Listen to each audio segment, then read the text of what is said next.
leave a like and subscribe.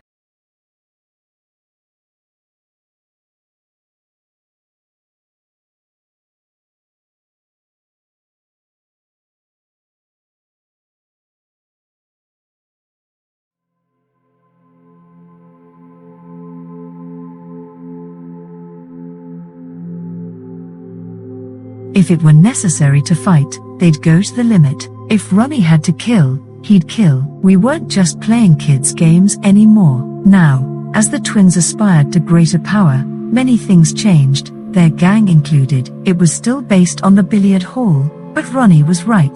The kids' games were over. There were still jokes, of course. Ronnie put on various acts, and there were as many guests and drunken evenings as ever. The twins remained good hosts and continued to have good parties, but they no longer seemed to have the old-style gang fights for the hell of it. Everything had to have a purpose. Even the hall seemed less of a club now, more of a business. Many old faces started to stay away. This was inevitable. The twins' contemporaries were moving into their middle 20s. Many were thinking of marriage. Marriage meant settling to a steady job, keeping away from trouble, staying at home at night, saving and not spending. One of those who dropped out said, "It's very sad, but if you're serious about a bird you just can't help yourself. You have to go straight, least for a while." One thing was certain, once I was courting I just had to choose, either the twins or the girl I wanted to marry. And when I'd married her there was the flat to pay for and the hire purchase. Then the two kids arrived. I'd see the twins. Ronnie'd say, "When are you coming out with us again?" I'd say I'd be around next week, but never went. Somehow there wasn't time. "Always it's bloody women," Ronnie muttered. "Women's our worstest enemy. Why can't they keep their places anymore? They don't want men these days. What they want's lapdogs." Lapdogs or not, old friends were leaving as they were absorbed into the straight women's world of the new East End. There had never been a style of life like this before. LCC maisonettes, new schools, television, supermarkets, car, and a wife determined to keep her looks and her husband.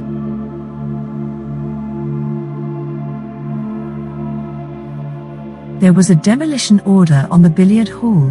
New flats would soon go up in Eric Street. But the new middle-class East End was no life for the twins, even if they had wanted it. Ronnie was openly homosexual by now. Reggie had no time for women. The new pattern of East End gang life fitted a younger age group. Hooliganism ended by the early 20s. Now that the twins were planning a new war they needed other outcasts like themselves. In the East End anyone serving a sentence is simply referred to as an away. Any close friend of the twins who was away had always been looked after. The twins had a keen sense of responsibility over such things. They wrote, they visited and did what they could to stop the man worrying about life outside. If there was trouble with the rent they'd see to it. If he had heard his woman was playing around, they made certain she was warned to be faithful or at least discreet. At Christmas time they sent a box of groceries to the family, and when release day came the twins would usually be outside the prison gates to offer a pound or two and a lift home in their car. They were genuinely kind to those they liked and had a knack of making kindness work. But at the same time this concern for the aways was a real source of loyalty. Now that their following was changing, it did as much as anything to place their organization on a professional footing. News travels nowhere faster than in prison, and it soon got round that the Kray twins were genuine governors who looked after their own. This gave them status, and their reputation spread through different jails and into the wide world of working criminals. This sort of reputation coupled with their name, offered the twins a useful reservoir of talent for the future. Once it was known that any villain on release had only to call in at the billiard hall to be sure of a fiver and some quick excitement, the twins could be quite sure of finding just the men they needed.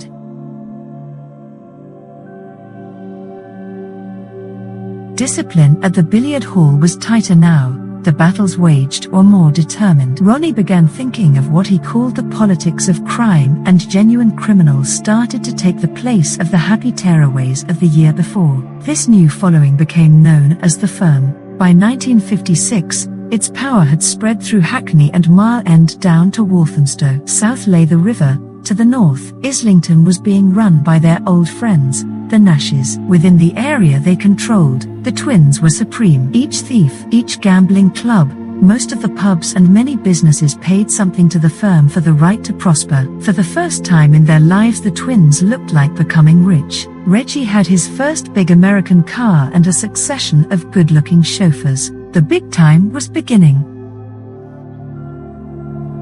But although the fame of the twins was spreading and criminals talked about them as the most dangerous mob in London, the boys with the real future, one thing was lacking: the power to expand. Ronnie was planning his battles and hoped for alliances to carry the firm into the West End. None of them quite worked. The firm was just a little too dangerous for other gangs to want to know. Despite all Ronnie's challenges, not even Frankie Fraser wanted a real gunfight. The West End closed itself against the twins. This was frustrating, especially to Ronnie. Though he had money now, a car, a thick gold wristwatch, these didn't count. His best possessions were his guns. When he went out he had a sword stick and a .32 Beretta that scarcely showed beneath his well-cut suit. This was his personal weapon, although he had others. With the Beretta he took trouble filing the ends of the slugs and cutting them to make dum-dum bullets just like those with which Capone's men once blasted large holes in their enemies.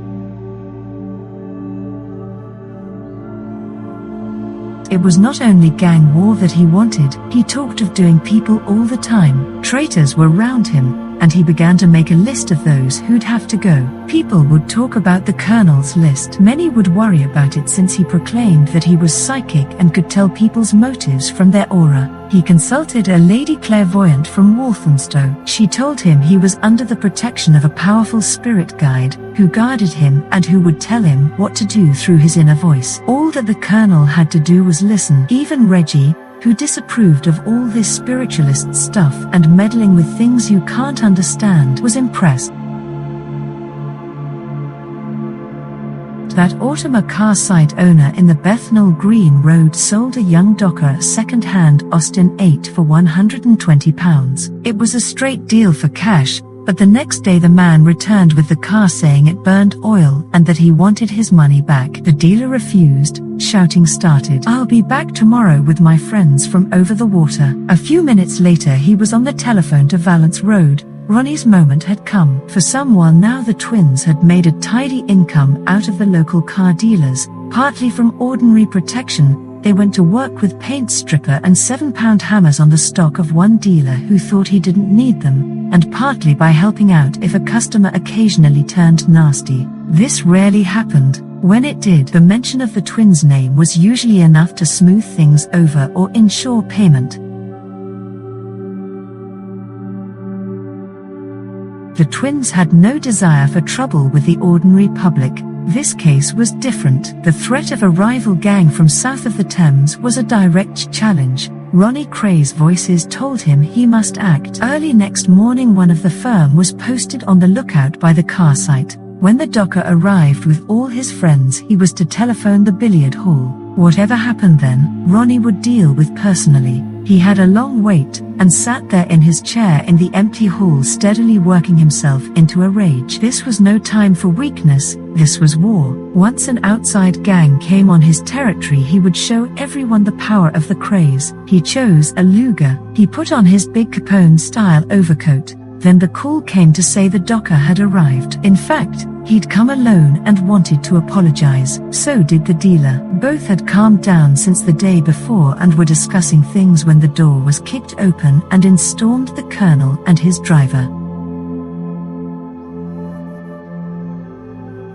The driver had a knife in his hand. The docker tried to hit him, but before he could the Luger fired twice and he was on the floor clutching his leg. No one spoke a word. The Colonel looked for the South Londoners, and satisfied that they weren't there, he left, slamming the door behind him. The only sign of his presence was the reek of cordite and the growing pool of blood on the floor. As someone said afterwards, it wasn't like real life, it was all straight out of a gangster film. Everyone realized the shooting had been a mistake. Everyone but Ronnie, who had been thrilled to pull the trigger. Provided he was daring enough, he could get away with it. Provided he listened to his voices, he would never fail. Action was what counted. Everyone involved now rallied round to save him. The dealer had to, unless he hushed things up at once. He knew that he could easily end up in the dock with Ronnie Kray on a charge of attempted murder.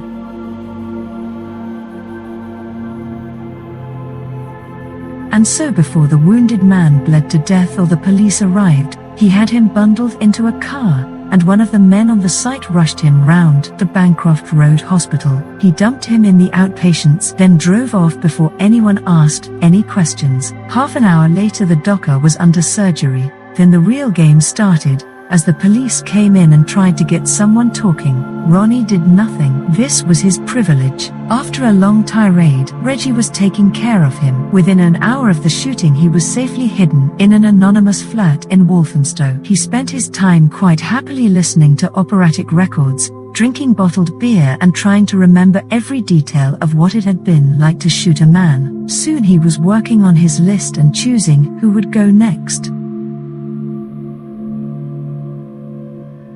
All the real work fell on Reggie. He was the one who had to tie up every possible loose end if Ronnie were to be saved from joining the Aways for the next 10 years. The dealer was no problem. Scared of the law and frightened of the Krays, he would do anything to avoid incriminating himself. So would his employees. The real problem was the wounded man, who was just coming round from the anesthetic with a policeman by his bed. Once he really talked, Ronnie was finished. Reggie would have to see he didn't. In any other part of London not even Reggie could have done this, but in the East End, if you knew the right man and had sufficient power, it was surprising what could still be done. Reggie knew many people, and the most useful was a portly man from Stepney with a stall in Brick Lane. His name was red-faced Tommy Plumley. He was the East End's fixer. He was an unlovable man, slimy old devil Tommy, just like an old fat snake. One thing he knew was everybody's price. Reggie Kray telephoned. Red-Face took over. It was too late to stop the docker talking to the police. Dazed though he was from the anesthetic, he had given an account of what had happened. But later that afternoon several friends visited him in hospital, all of them suddenly concerned with his safety. If he knew what was good for him he would do nothing rash. Despite the police guard by his bed, the docker was soon distinctly worried. Next day the police swooped and arrested a man on suspicion of the shooting. An identity parade was held that afternoon inside the hospital. The docker identified the suspect as the man who shot him, and the police went to charge him under the name of Ronald Kray.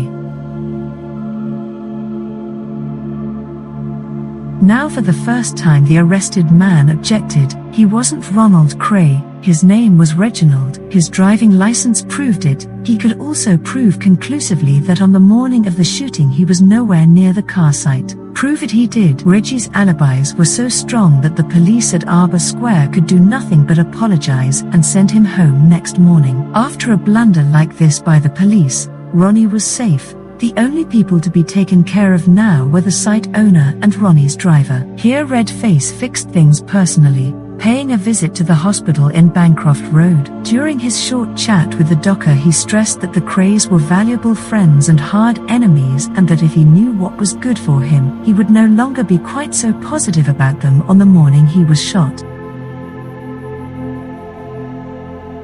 When the police pressed charges against the site owner, their chief witness's memory suddenly turned so vague that he could no longer state for sure where he'd been shot or who was present or what really happened. Finally the case had to be dismissed for lack of evidence. Red-Face was a tidy-minded man who liked to keep his promises. A policeman was discreetly rewarded, so were the docker's friends who warned him and the car site man who drove him into hospital after the shooting. Finally there was the docker to be taken care of, or rather, the ex-docker. With his left leg now an inch shorter than his right, it was clear that he would dock no more. Red-Face discussed it with him. The man's wife had always dreamed of opening a sweet shop and tobacconists of their own, but they had never had the capital. Red-Face understood. So, thanks to him, Ronnie's first shooting ended happily. The docker lost an inch of leg but gained a sweet shop.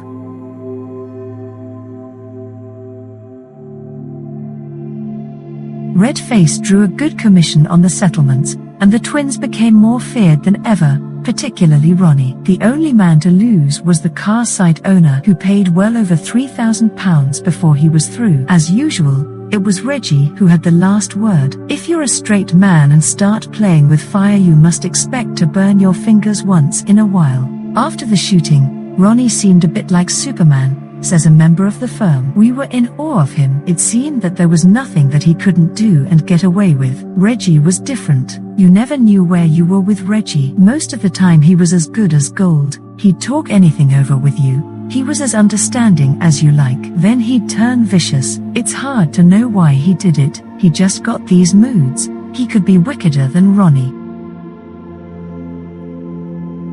Tension between the twins increased. Their arguments worsened. Ronnie was proud of what he had done and took delight in telling friends exactly how the shooting felt. It was obvious that he could hardly wait to repeat it, but Reggie's attitude was contradictory. Sometimes he seemed appalled by Ronnie's action. "You must be raving mad," he would shout. "You shoot a man and then you leave it all to me to clear up. One day you'll get us hanged." But Reggie could appreciate his twins' excitement better than anyone, and he was vulnerable to Ronnie's taunts about his cowardice. "All you're fit for is clearing up," Ronnie would mutter at him. "You couldn't shoot a man if you tried. You haven't got the guts of a flea." Reggie was torn as usual. Part of him wanted to steer clear of trouble, but another part longed for the chance to prove himself his brother's equal.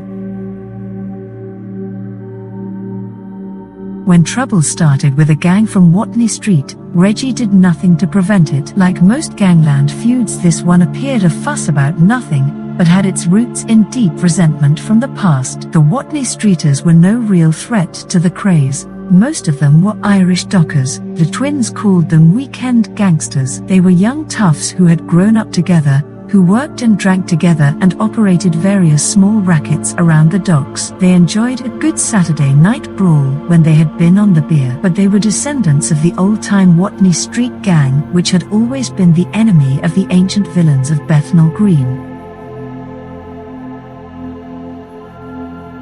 That summer Ronnie decided to shoot one of them, a boy called Charlie. Charlie was smart and had devised a foolproof little racket with a number of post office drivers, who relabeled parcels for him, sending them onto addresses where he could pick them up. Ronnie heard about it and, as usual, demanded 50% of the profits. Charlie agreed, but there was constant trouble over payments. Charlie went on the list. In the middle of 1956, the twins seemed to have got what they had wanted, a foothold in the West End at last.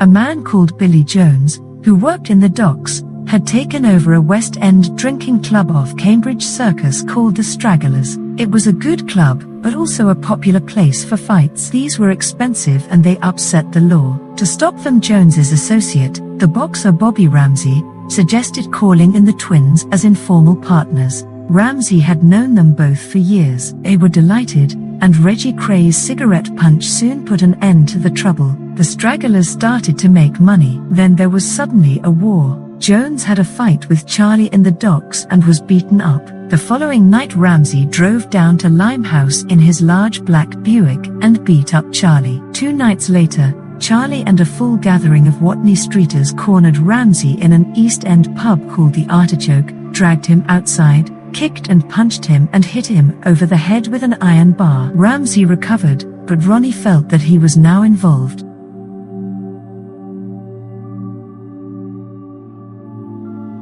Jones and Ramsey were both known to be friends of the twins. Charlie was taking an extreme liberty attacking them after the trouble there had already been over the mail business. The Kray name was in jeopardy. Ronnie wanted another shooting, but Jones and Ramsey lacked the Colonel's single-mindedness. Finally they agreed to make an example of Charlie and the Watney Streeters with the biggest beating one gang had inflicted on another in living memory. The twins did the planning together. Ronnie's secret service of small boys kept Charlie under constant watch. The Colonel could not resist choosing a gun for himself, just in case things went wrong, using a revolver with dum-dum bullets. According to reports, the Watney Streeters would be drinking at a pub called the Britannia the following Saturday. Cars were laid on from Eric Street for 9 o'clock at night.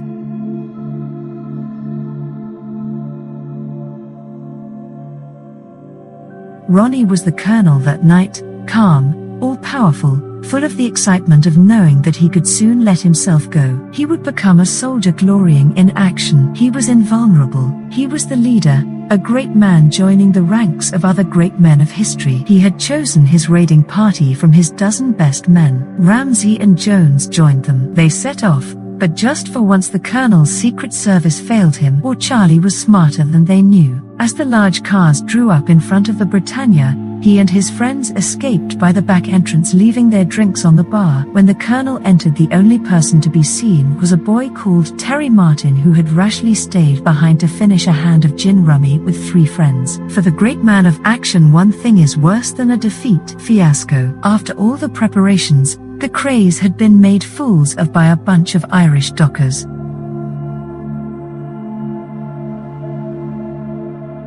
Still, they had someone. Ramsey believed that Martin had been there when he was beaten up. He would do, and was dragged out into the street. According to police evidence, Ramsey took over then. Gangland protocol demanded it. He had the right to his revenge. The others stood by as he slashed Martin twice over the back of the head with a bayonet and stabbed him in the shoulder. Then they closed in to kick him unconscious. It might easily have been murder. According to medical evidence given in court, it was only by luck that he survived. When Reggie called off the gang, they drove away, leaving Martin in the gutter. Someone unbolted the front door of the Britannia and peered out. It's all right, they've gone. The 3 men who were playing cards with Terry Martin trooped out and picked him up and drove him to the London hospital. The Colonel behaved very much in character. Anyone at all concerned with safety would have disappeared and concentrated on an alibi for the evening. But Ronnie was beginning his revenge. Blood had been shed and the excitement was starting. Now was the time to find the whole of Watney Street. Ramsey was driving his Buick, Ronnie beside him directing operations, and the hunt went on round Stepney until the car was stopped by a police patrol soon after midnight.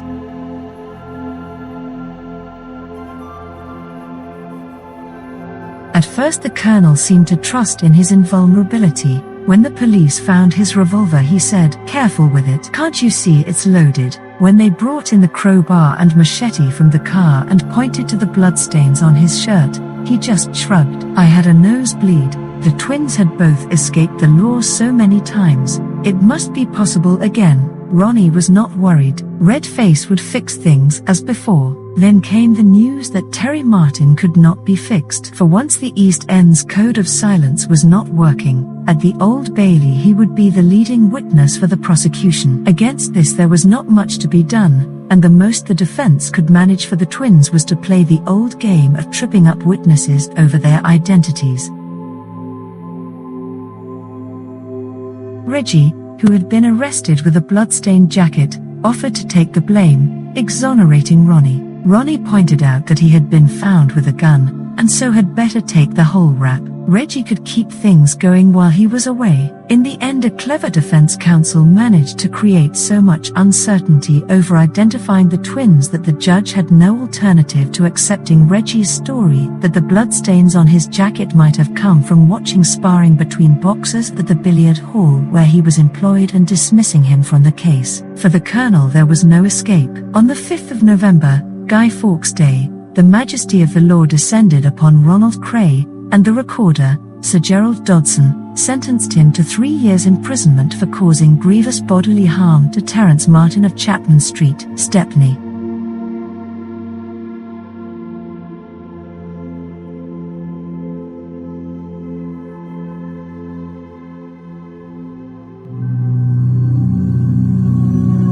Thank you for watching. If you enjoyed the video, please join our Facebook group. It's called Krays Crime Lords of London. We're a friendly moderated group with over 1,000 Kray and other celebrated gangster videos available for view. There's also thousands of images in the photos sections. The link for the group is in the YouTube description section. I hope we see you there soon.